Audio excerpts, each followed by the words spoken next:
રાજકોટમાં ગ્રીનલેન્ડ પાસે માત્ર ને માત્ર માનતાના નામે રોગ મટી જવાના માટે 6 બોકડાની બલિ ચડાવી દેવામાં આવી છે. કુલ 15 બોકડા હતા. આજે પણ 21મી સદીમાં આ પશુ પક્ષીની નિર્દોષ પશુની હત્યા કરવામાં આવે છે.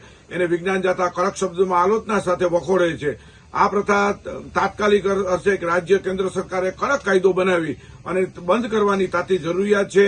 જામીન ન મળે તે પ્રકારનો ધારો બનાવવાની જરૂર છે. વિજ્ઞાન જાથા માગણી કરે છે કે માત્ર ને માત્ર મનોરંજન ખાતર કે મિજબાની ખાતર કે માનતાના નામે પરંપરાના નામે આ ગેરમાન્યતા પ્રવર્તે છે તે બંધ થવી જોઈએ. આજે 6 બોકડા છે એની હત્યા કરવામાં આવી છે. માત્ર રોગ મટી જવાના કારણે આવી ક્રૂર માન્યતા છે એને તિલાંજલિ આપવાની આપણે સાથે મળીને સૌ પ્રયત્ન કરીએ. અને આજે જે પશુ બલિ ચડાવવામાં આવી છે ને 6 નિર્દોષ પશુની હત્યા કરવામાં આવી એને વિજ્ઞાન જાથા આ પ્રથા ચાલુ રાખનારને શબ્દોમાં વખોડે છે અને કડકમાં કડક સજા થાય તેવી માગણી કરે છે. વિજ્ઞાન જાથા જીવ રક્ષા ફાઉન્ડેશનને પણ અભિનંદન આપે છે કે તેમને સાહસ કરી અને અટકાવવાનો પ્રયત્ન કરેલ છે અને ગુનો દાખલ થવાની પ્રક્રિયા ચાલુ છે, પંચનામું ચાલુ છે. અને આ બધી પ્રક્રિયાની અંદર જન આંદોલન એટલે લોકો સ્વયંભૂ જોડાય અને ગામડે ગામડે યુવા મિત્રો જાગૃત થાય અને અટકાવવા માટે પ્રયત્ન કરે તેની તાતી જરૂરિયાત છે.